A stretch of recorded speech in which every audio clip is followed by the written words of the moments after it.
Bonjour à toutes, bonjour à tous, ravi de vous accueillir dans ce live.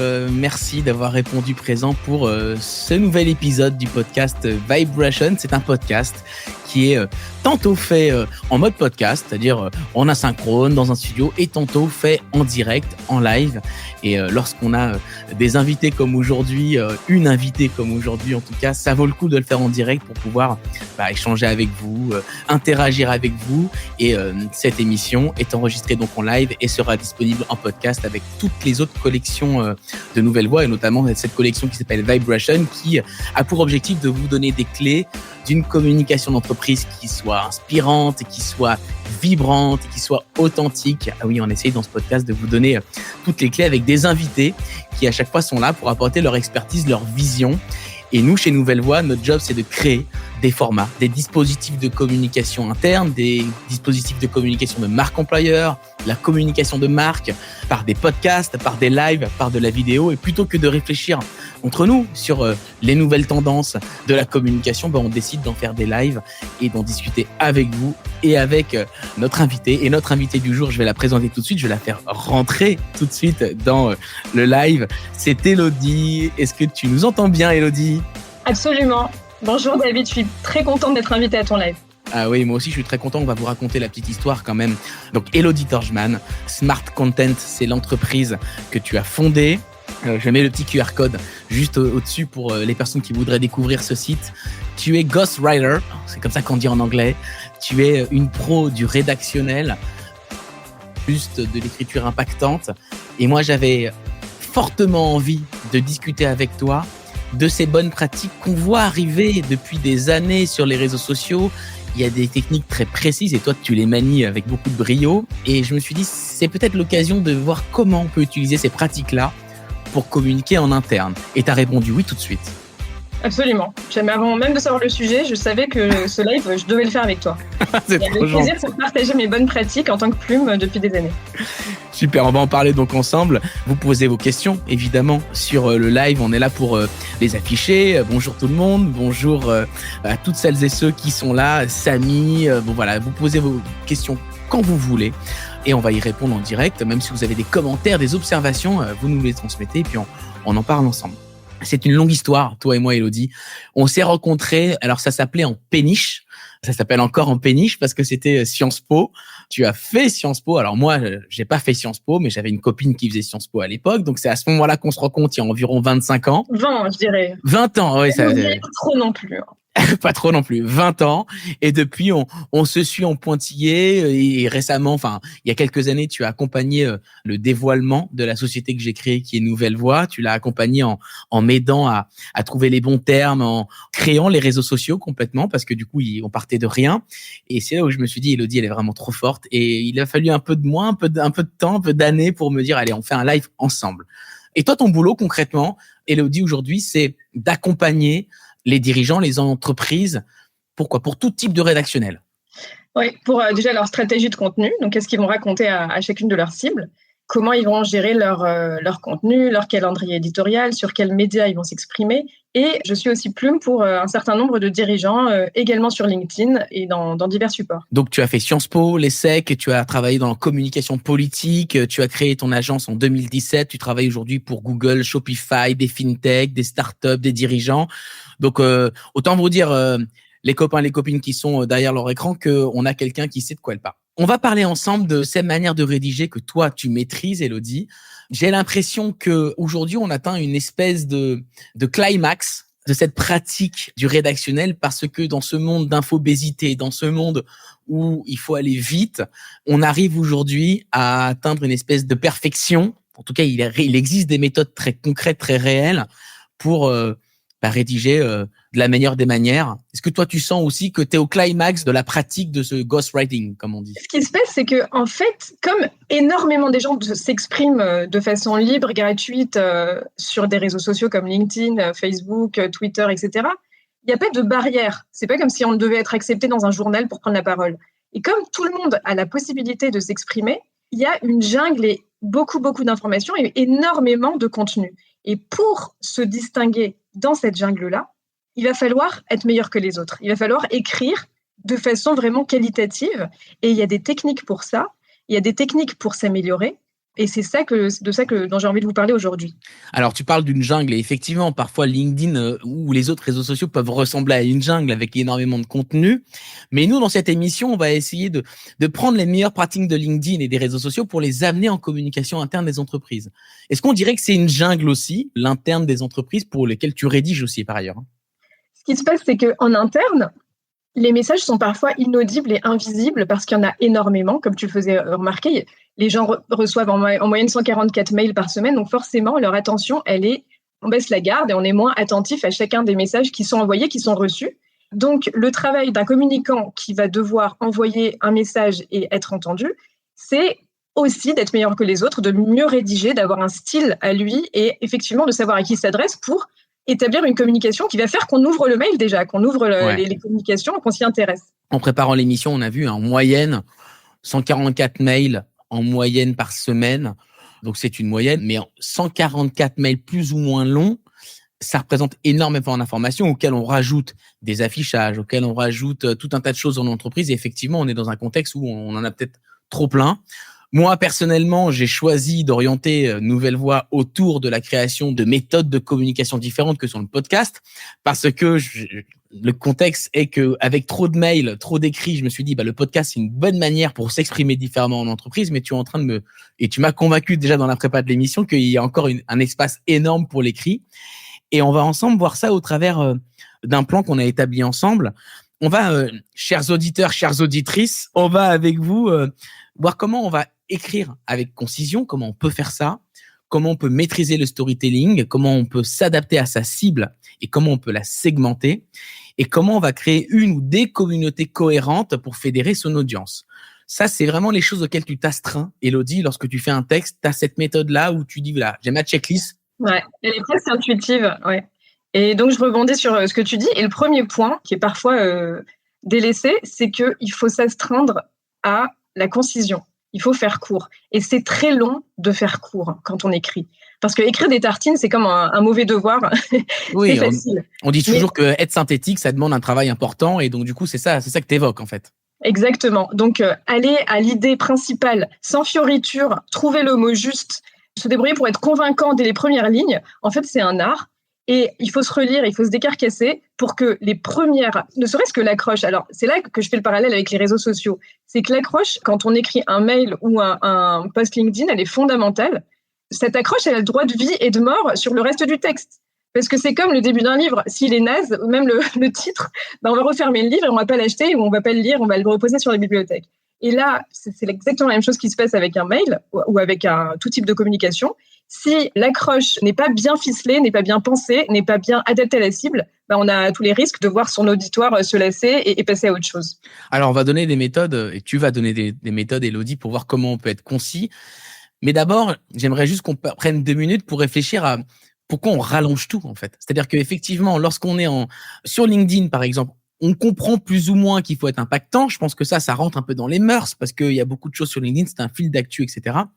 Mais en interne, lorsqu'on fait un mail, je ne sais pas, pour inviter des personnes à un événement, un after work, etc., c'est vrai que on a tendance à vouloir enrober l'histoire, ne pas donner trop d'ordre, respecter chacun. Et donc, du coup, ça, on essaie de mettre tout ça dans le texte. Et toi, tu dis d'en mettre trop, de prendre trop de forme, en fait, c'est au détriment de l'efficacité du message et finalement, on veut faire bien, on fait mal, quoi. C'est exactement ça. Parce qu'en fait, on est un peu dans un contexte où il faut ménager toutes les susceptibilités, il faut s'adresser à tout le monde. Mais en fait, dans l'écriture, quand on s'adresse à tout le monde, on finit à s'adresser à personne, en fait. On finit par s'adresser à quelqu'un qui est fantasmé. Et donc, il faut absolument resserrer les choses, avoir des mots qui soient percutants dès le départ, ça on en a parlé, mais ne pas s'excuser de demander pardon dès la première phrase, avoir des formules de politesse qui soient trop longues, avoir une introduction. C'est comme en fait un film ou une musique. Si le début est vraiment lassant et lancinant, on va pas avoir envie de poursuivre. Est-ce que toi, dans tes clients, tu vois des typologies d'entreprises ou d'industries qui sont plus promptes à être dans la concision ou à l'inverse à être trop dans des phrases un petit peu à rallonge? Ouais. Est-ce qu'il y a des types de clients où tu dis la marche elle est élevée? Je pense pas que c'est une histoire de secteur, mais je pense que c'est une histoire de talent des personnes qui sont à la com et en fait raccourcir et accélérer le rythme de contenu, c'est un art et ça se travaille. Et c'est un art, mais en même temps, est-ce que je me dis, on est de plus en plus dans une époque où on essaie de respecter chacun. Il y a beaucoup de travaux sur des. Alors, je critique absolument pas le fait qu'il faut L'inclusion, respecter. etc. Il faut en faire absolument. Mais les travaux sur l'inclusion, les travaux sur la RSE, les travaux sur l'équilibre vie pro, vie perso, toutes ces prises de conscience qui sont géniales en entreprise, est-ce qu'elles n'ont pas quelque part comme conséquence qu'il faut faire attention à tout et qu'on a peur de se faire bâcher derrière parce que on n'a pas mis de l'écriture inclusive. Tu vois, moi j'ai commencé mon live en disant chers auditeurs, chères auditrices, même si c'est dur à dire, je contrains à faire ça, alors qu'en fait c'est chiant, pardon, mais c'est chiant de dire les deux. Chers auditeurs, et mettre les filles en premier. Oui, j'aurais pu dire chers auditeurs parce qu'en français le garçon, le masculin l'emporte, mais c'est un autre sujet. Mais alors se protéger et se baquer et avoir peur de la parole, c'est une maladie de la modernité, à mon avis. Ça m'est arrivé dans le milieu professionnel, d'une énorme boîte qui m'avait demandé d'écrire à la place d'un dirigeant, de quelqu'un d'important. Il y avait 15 personnes en copie de mon Google Doc et de mon article. À la fin, entre ma version de départ qui était percutante, qui avait du storytelling, qui était vraiment intéressante, et la version finale qui avait été retouchée, où chacun avait voulu se baquer au niveau légal, et ça, il faut rajouter ça. Et à la fin, le texte, il était indigeste, en fait. On avait enlevé tout ce qui faisait le rythme des phrases, etc. C'était trop long, c'était ennuyeux, en fait. C'est un mal français, ça, de vouloir trop en faire, parce que je sais que tu travailles à l'international, tu partages ta vie entre la France et... C'est ça. C'est partout dans le monde, enfin en Amérique, en Israël. Oui, exactement. Alors l'article, il était en anglais pour le marché européen, international, donc c'était pas forcément un mal français. Et je pense qu'aux États-Unis, c'est pareil. On ménage les susceptibilités de chacun. On a très peur des mots, et avoir trop peur des mots et avoir trop peur d'avoir une plume, une trempe, un avis, un angle éditorial et quelque chose d'intéressant à dire, à la fin, ça étiole en fait le sens et c'est assez dangereux. Bon, ok, donc comment on fait pour être concis, mais toujours en préservant les susceptibilités de chacun? Je veux dire, on est quand même dans cette époque-là où cette prise de conscience, elle est quand même là. Donc, comment on fait pour... c'est quoi ta méthode? Raconte-nous. Alors, les méthodes, il faut un peu théoriser tout ça, c'est vrai. Alors, ce que vous avez à dire, il faut le dire dès le début. Il faut pas le perdre de vue et il ne faut pas se perdre en circonvolution dès le début. Donc, si vous avez déjà l'objet du mail, c'est comme un CTA, c'est comme un call to action. Si vous ratez cet objet du mail, il y a une chance sur deux, voire... L'objet a le droit de vie ou de mort sur le mail, c'est ça que tu dis. Exactement. Si on reprend la métaphore, si on file la métaphore, c'est exactement ça. Donc, dire ce qu'on a à dire dès le début, travailler ses phrases. Il faut aussi travailler le langage. Si vous vous relisez et que dans chaque phrase, vous constatez que les verbes être, avoir, permettre et devoir sont présents, c'est qu'il y a un problème et que c'est mal écrit. Et si vous avez quelqu'un qui travaille pour vous et qui vous crée des textes, et que ces 4 simples verbes, être, avoir, permettre, devoir, ils sont trop présents. Ils sont trop pauvres, c'est ça, ces verbes-là? Voilà. Ils veulent tout et rien dire. Ouais, c'est une pauvreté, une sécheresse du langage. S'il y a aussi trop de phrases qui sont longues et de périphrases pour en venir au but, ça, c'est très malvenu. C'est-à-dire qu'on comprenne bien ce que c'est qu'une périphrase pour en arriver au but. Donc, c'est une longue phrase qu'on aurait pu ciseler, en fait. Si les choses sont trop brutes, trop longues, mal travaillées, ça se voit tout de suite, normalement. Je vous recommande aussi de se lire à haute voix. Alors, je ne sais pas si vous avez déjà fait le lien, mais les personnes qui ont l'oreille musicale, généralement, c'est des gens qui écrivent bien. Parce que c'est des gens qui écoutent la musique des mots, le rythme des phrases. Les rythmes ne doivent pas être toujours de la... c'est pour ça aussi que les gens qui écrivent, c'est des gens qui aiment aussi la poésie et la musique. C'est vraiment lié à mon sens. Parce qu'il faut écouter ce qu'on écrit. Et c'est aussi pour ça que le rap a beaucoup de succès. C'est parce que généralement, les messages, ils sont bien frappés. Je ne vais pas vous perdre avec des figures de style. Peut-être pas tous les rappeurs, mais bon, on va dire, parlons de Grand Corps Malade, parlons d'MC Solar, parce que nous, on est des boomers, voilà. Voilà, exactement. Donc, si les textes qui sont bien écrits et qui ont une certaine musicalité, ils fonctionnent mieux aussi. Je crois qu'il y a une méthode que tu emploies. Est-ce que tu serais d'accord pour nous la partager? En préparant l'émission, tu m'avais dit que tu fais en fait 2 colonnes avec une priorisation des messages. Tu peux nous raconter ça? C'est possible? Disons que... c'est les secrets de fabrication, donc je pourrais comprendre que tu ne veux pas partager ça, mais bon. Je ne sais pas s'il y a une méthode en particulier, mais vraiment, si vous avez un mail et une information importante qui fait plus qu'un paragraphe, c'est qu'il y a un souci. Comme je disais, il ne faut pas perdre les gens. Placez l'information principale dans l'objet du mail. Accrochez les gens avec la première phrase également. Et aussi, éviter un vocabulaire trop pauvre, avoir des images, des choses qui ne sont pas toujours attendues, en fait, qui vont réveiller le lecteur.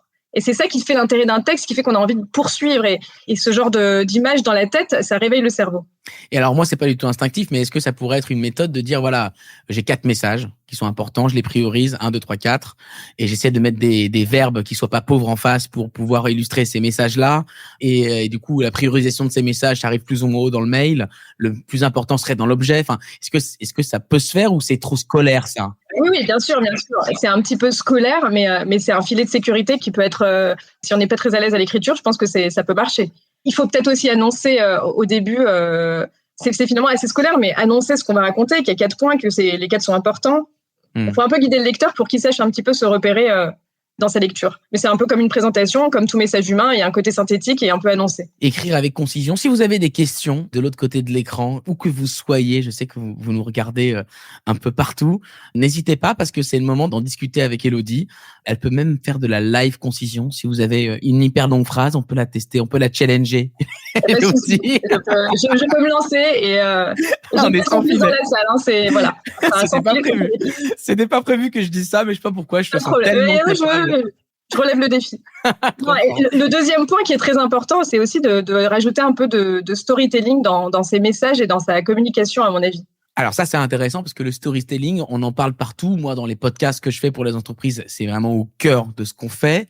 Mais dans le rédactionnel, tu m'as raconté qu'en quelques lignes, on peut déjà être dans un storytelling, alors que ça me semblait pas évident comme ça, moi, de prime abord. Alors, le storytelling, c'est quoi? C'est l'art de raconter une histoire. C'est l'art de transformer une information en récit. Et il est possible de le faire même pour des industries qui sont très classiques, un peu chiantes, il faut le dire. Non, pas de nom. Non, mais disons que même pour des industries qui sont très sérieuses, qui sont très cadrées, la tendance depuis quelques années, c'est d'inclure le storytelling dans les messages. Je prends un exemple d'une industrie assez classique. Disons que vous avez une société d'assurance qui doit annoncer ses résultats. Elle peut très bien prendre le parti de dire, voilà, on va vous présenter nos résultats et faire quelque chose d'assez long. Donc là, je t'avais envoyé un exemple, si je me souviens bien. Absolument, tu m'avais envoyé un exemple, voilà. Que je vais retrouver, parce qu'effectivement, tu as pris le temps de faire une phrase. Nous sommes heureux de vous faire découvrir le rapport d'activité de notre année 2023 pour notre compagnie d'assurance Rapatriement XXX. Cette année a été riche en émotions. Nous avons progressé en termes de clients et de notoriété. Ah, bon, on s'est déjà presque endormi à la fin de la phrase. Ouais, c'était... Et après, tu ça par autre chose. Par exemple, cette année, nous avons tiré du pétrin 123 727 foyers. Tout de suite, on fait appel à l'émotion. On projette le lecteur dans un récit, dans un truc narratif, dans une histoire. Tout de suite, il y a une histoire, on met en contexte le produit et on fait appel à l'émotion. Dès la première phrase, là, ça va plus intéresser les gens qui vont s'identifier. Il y a un processus d'identification qui est beaucoup plus intéressant que, on a un rapport d'activité et on a fait plein d'argent et on est content. La valeur, en fait, elle est centrée sur l'utilisateur, sur la personne le client final, disons. Et ce procédé de storytelling, à mon avis, il est important à maîtriser lorsqu'on fait de la com dans une entreprise. Donc, au lieu de commencer son mail par « Nous sommes heureux de on pourrait commencer par quelque chose qui nous immerge directement dans le cœur de l'histoire. C'est cette année, on a aidé 23 000 et quelques foyers. Ça, on est directement plongé dans le... Est-ce que le fait de faire ça, là aussi, c'est quelque chose qui est de l'ordre du contexte actuel? Est-ce qu'aujourd'hui, on a besoin d'histoire, on a besoin de se créer une espèce d'histoire dans ce qu'on fait, on recherche tous du sens, et donc du coup, cette histoire globale qu'on se raconte ensemble, il faut la mettre dans tout ce qu'on fait? Ou est-ce que tu penses que depuis toujours, on fait ça? Alors, disons que c'est de plus en plus exploité par les entreprises parce que c'est quelque chose qui marche. Et il y a de plus en plus d'entreprises énormes, extrêmement sérieuses, qui font beaucoup d'argent et ou même des nouveaux entrants sur des marchés. Il y a des assurances online comme Lemonade qui est devenue une licorne. Alors eux, ils ont clairement pris le parti de casser les codes. Ils ont un logo qui est plutôt rose. Ils ont un langage très très détente en fait. Ils ont tout fondé leur storytelling sur la transparence, même visuellement dans leur site, etc. Et le storytelling, il est un peu partout. Et c'est pourtant, c'est une société qui est assez récente. Mais l'art du récit, c'est pas quelque chose qui a 10 ans, c'est pas quelque chose qui date des agences de com des années 60, c'est quelque chose qui a des siècles en fait. On le retrouve. On le retrouve, ouais. Est-ce que dans les auteurs, classiques, on retrouve déjà ça? Enfin, j'imagine oui. Enfin. Oui. En fait, pour être lu, en fait, il faut avoir cet art du storytelling et du récit. C'est pas nouveau. Je pense, je sais pas moi, un exemple que je pourrais vous donner, même en poésie. Ou Victor Hugo, parce que on aime tous les deux Victor Hugo. Ok, allons-y pour Victor Hugo. Alors, il avait fait un poème qui m'a toujours marqué, c'est Souvenirs de la nuit du 4. Donc, le contexte politique, il est assez pénible. Napoléon III avait pris le pouvoir en France dans des conditions un petit peu controversées. Et pour asseoir son pouvoir et faire taire les opposants, il a ramené la police dans Paris qui a mitraillé en fait les rues. Évidemment, il y a eu des gens qui sont morts, c'est assez grave. Et plutôt que de commencer son poème par il y a eu une injustice, etc., il se place directement dans un récit. Et la première phrase, c'est l'enfant avait reçu 2 balles dans la tête.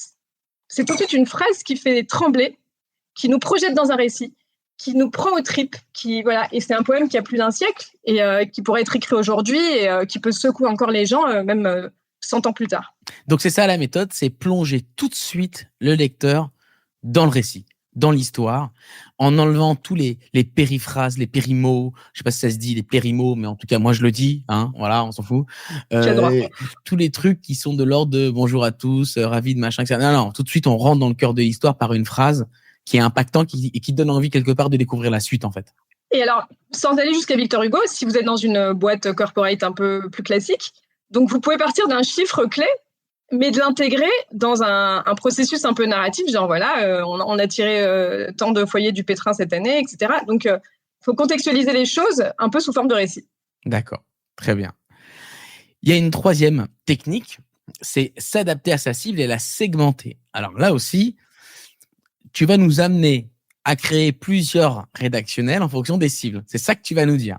Ouais, parce que quand on s'adresse à tout le monde, on finit par s'adresser à personne. On est bien d'accord. Donc, plus la structure est grande, plus il va y avoir peut-être différentes audiences au sein d'une même organisation. Et lorsqu'on sort un produit sur le marché, c'est souvent le cas. Il est décliné parfois pour plusieurs parties de cette cible. Donc, il y a des clusters, il y a des segments. Et parfois, il y a une communication qui est adaptée en fonction de la cible. Alors, en interne, pourquoi ce ne serait pas pareil ? Si dans une énorme organisation, on a des ingénieurs, on a des communicants, on a des gens qui sont à la production, peut-être qu'ils vont être sensibles à des messages un peu différents. Mais je vais même te dire plus, parce que moi, donc, je travaille beaucoup dans les entreprises, je travaille beaucoup dans le domaine de la communication interne. Et je crois que c'est fondamental. Alors moi, je fais le parallèle avec des podcasts, parce que moi, je fais beaucoup de podcasts pour les entreprises, pour leur communication interne.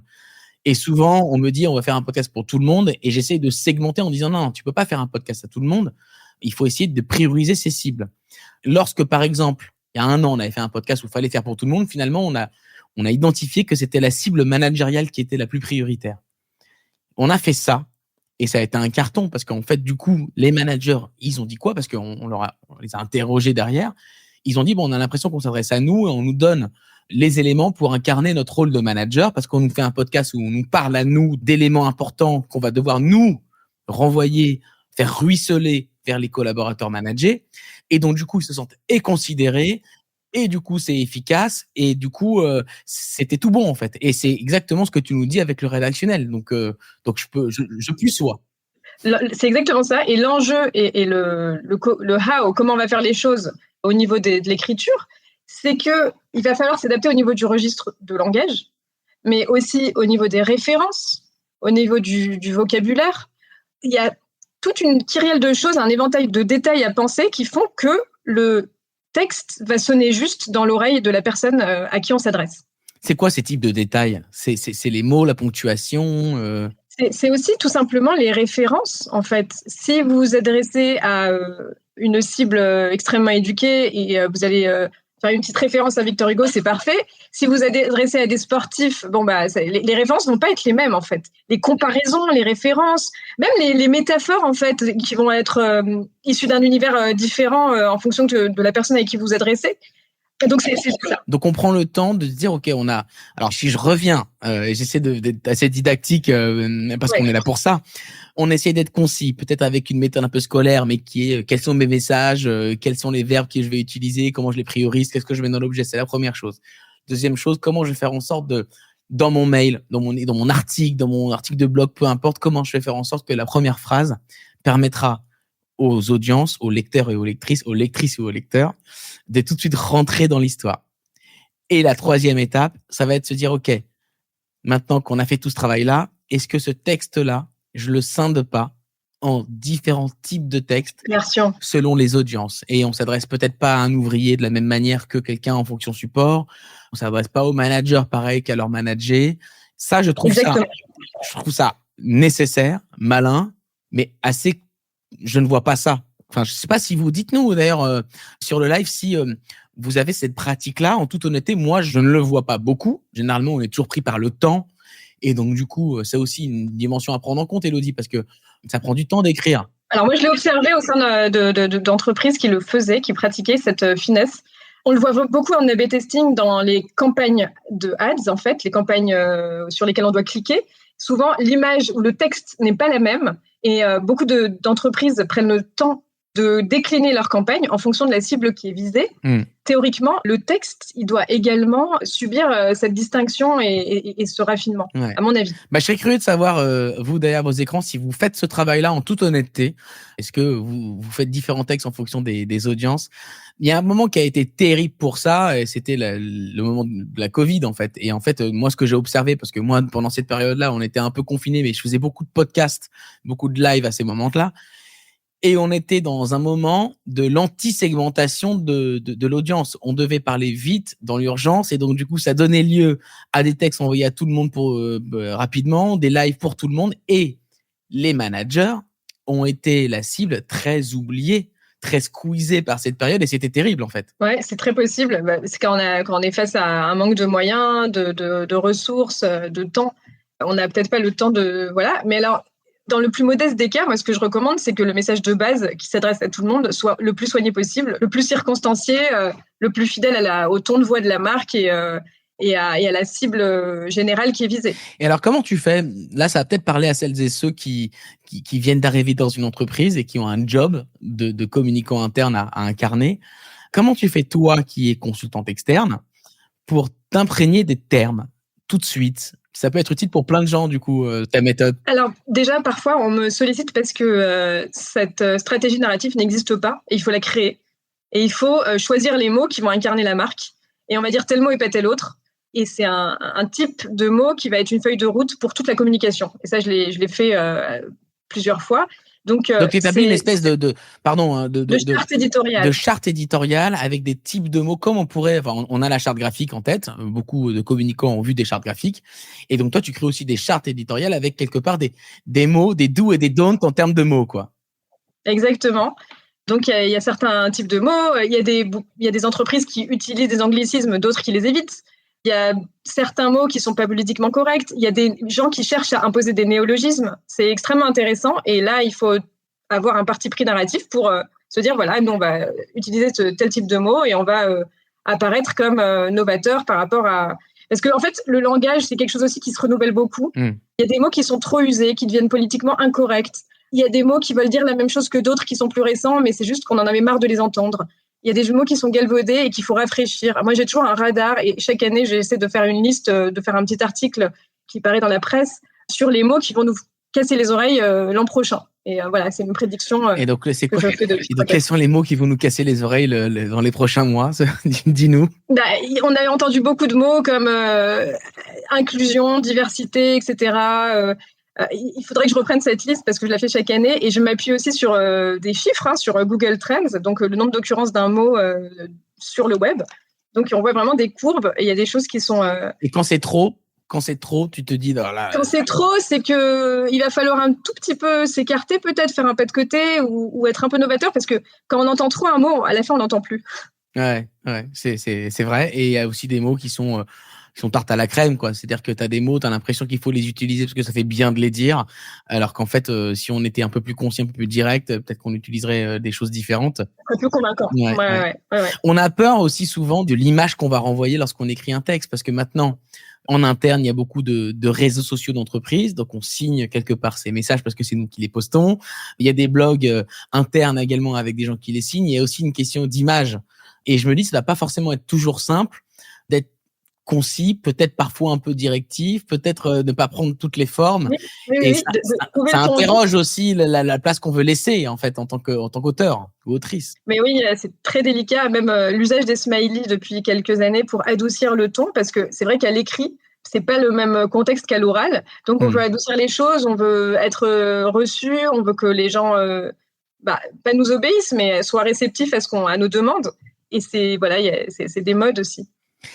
Est-ce que je peux te poser une question? D'ailleurs, je la pose. Voilà. Tu vois, je suis concis. Maintenant, je te pose une question. Je dis pas, est-ce que je peux te poser une question? Est-ce que tu me permets de te poser une voilà, question? non, c'est pas ça. Je te pose une question. Est-ce qu'il y a des trucs où toi, tu sens davantage de l'intérêt de le mettre à l'écrit versus de le faire en podcast, de le faire en live? Est-ce que toi, alors c'est ton job d'écrire, donc et moi c'est mon job de faire des podcasts, donc on n'est pas en clash, mais du coup c'est intéressant de voir quel est ton point de vue là-dessus. Et ne me réponds pas, tout peut se mettre à l'écrit, tout doit se mettre à l'écrit, je n'y crois pas. Non, je suis d'accord avec toi que tout ne peut pas se mettre à l'écrit. Quand il y a des demandes qui sont d'ordre personnel ou qui remettent en cause une façon d'agir de quelqu'un, je pense que c'est peut-être mieux de décrocher son téléphone ou d'aller inviter la personne à prendre un petit café. Mais d'accord, ça c'est sur la relation interpersonnelle qu'on peut avoir, mais sur les relations, sur un communicant interne qui doit passer des messages, qui doit, il a une stratégie qui est faire par exemple de la transversalité, créer une raison d'être, un chemin commun, une histoire commune. Est-ce qu'il y a des choses sur lesquelles, L'écrit ne suffit pas toujours, c'est vrai. Et je pense que les podcasts, c'est un excellent média, un excellent moyen de fédérer des gens. Je pense que les mots sont là pour créer du lien entre les gens. Les mots, ils peuvent être écrits ou prononcés. Tout n'est pas dans l'écrit. Le podcast a sa place, ça s'est énormément développé et c'est l'occasion aussi d'entendre la personne. C'est un langage qui est vivant, qui est moins emprunté et qui est pas inintéressant. Néanmoins, il me semble que les écrits sont beaucoup plus forts, ils restent, et donc du coup, il me semble que les écrits sont là vraiment pour des choses qui doivent être fortes, qui doivent être percutantes, qui doivent rester, parce que effectivement, lorsqu'on se parle, là, on emploie des mots qui ne sont du coup pas énormément choisis, parce qu'on est en direct, et que de la même manière que dans un podcast, on s'exprime même si c'est préparé, les mots ont moins de force quand même. Oui, c'est la réflexion que je me suis faite juste avant d'entrer en scène dans le live, c'est que moi, je suis plus une personne de l'écrit qui réfléchit vraiment à chaque mot qu'elle va écrire avant de l'envoyer. Et là, y a ce côté vivant, ce côté spontané, qui est très sympa aussi. Que tu fais très bien, Élodie. On a une question qui est posée par Samy. Je vais l'afficher. Au niveau opérationnel, selon le support, type de mail interne à tous les collaborateurs ou articles sur un intranet, délicat de démultiplier. Comment adapter le message aux différents segments de cible dans ces cas? C'est-à-dire que on n'a pas forcément selon les types de support, ça peut être délicat de démultiplier, ça peut prendre du temps. Alors j'ai un raccourci pour vous, parce que quand même c'est important. C'est ça. Gagner du temps, c'est que le corps du mail soit pareil, mais que l'accroche soit différente. Donc, il y a une petite référence, un petit clin d'œil, un petit coup de détente à avoir dans la première phrase. Si on s'adresse aux ingénieurs, une métaphore, un truc qui va les faire rentrer dans le sujet, on leur ouvre la porte en faisant en sorte que la porte, elle ressemble à leur univers, en fait. C'est ça l'image. Ce que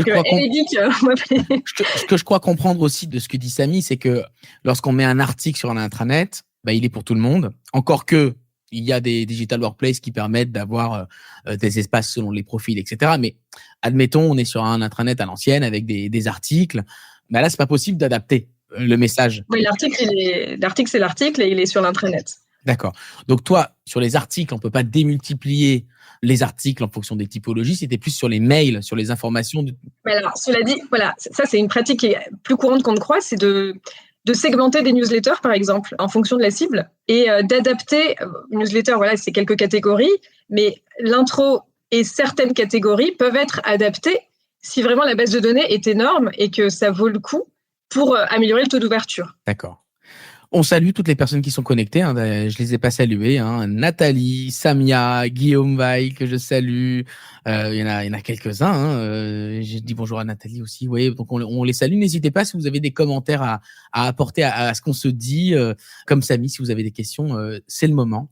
Il y a un dernier sujet qu'on voulait évoquer avec toi, Élodie. C'est le dernier sujet, c'est quoi? C'est quelque part de créer des communautés cohérentes. C'est comme ça que tu les appelles, pour fédérer les audiences. Est-ce que tu peux nous en dire plus sur qu'est-ce qu'est que créer des communautés différentes, qui va de pair, je crois, avec la cible et la segmentation qu'on a évoquée avant, mais il y a une petite subtilité, je crois.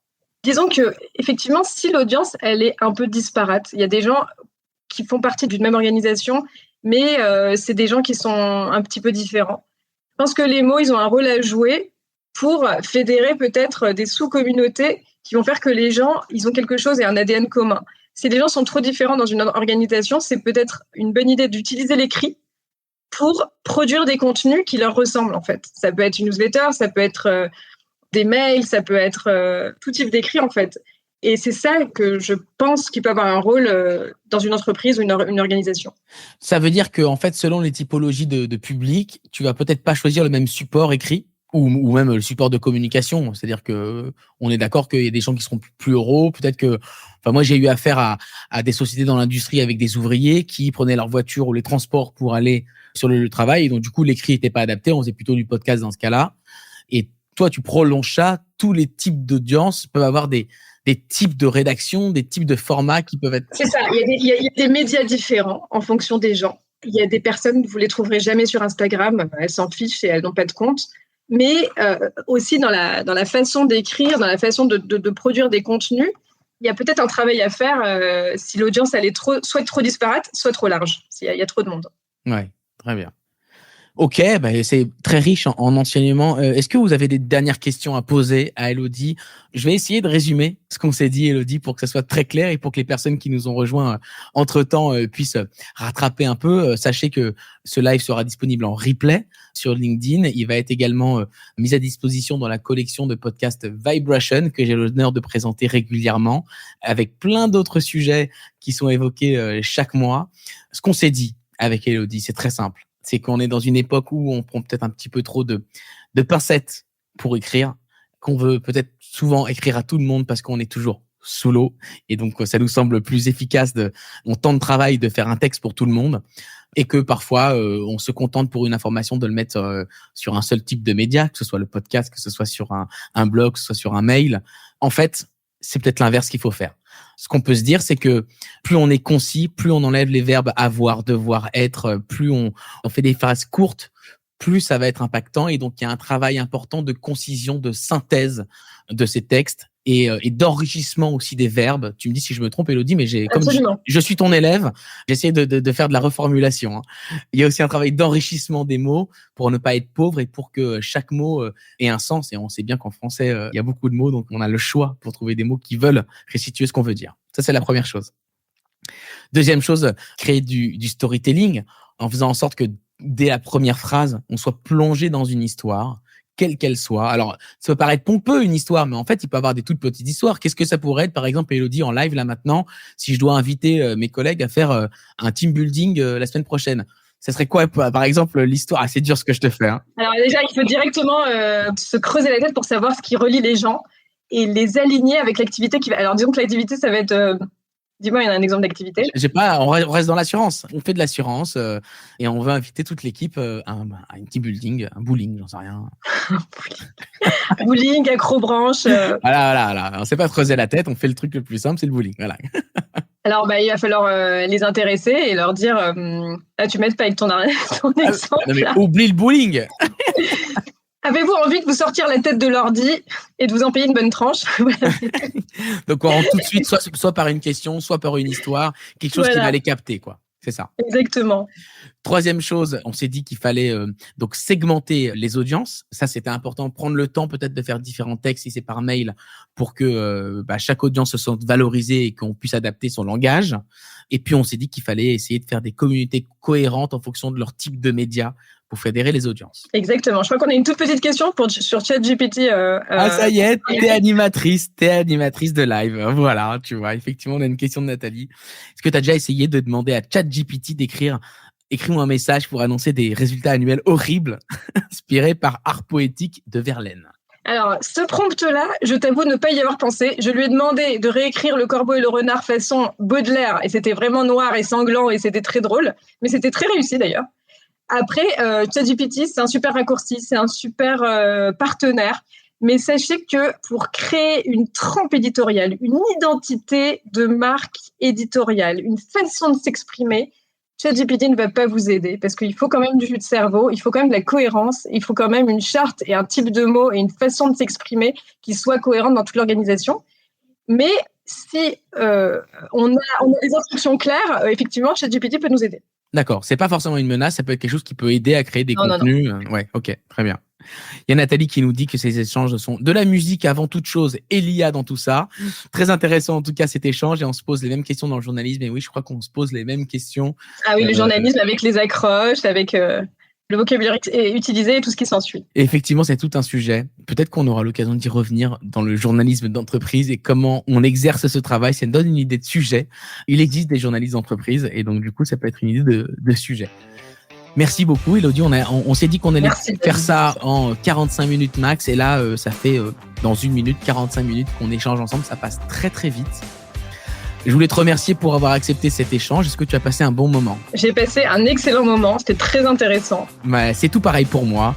N'hésitez pas à vous rendre sur le profil LinkedIn de Élodie. Son site est également disponible. Le QR code s'affiche sur vos écrans. Quant à moi, Nouvelle Voix, c'est à l'agence que j'ai créée qui produit des podcasts, des lives pour la marque employeur, pour la communication interne, pour les marketing.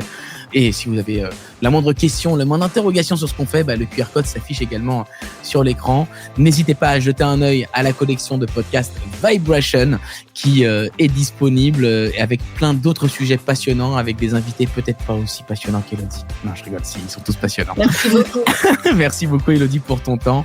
Merci à vous de nous avoir suivis et on se retrouve à la rentrée avec un sujet sur l'infobésité. Merci à tous et à très bientôt. Merci Élodie. Salut.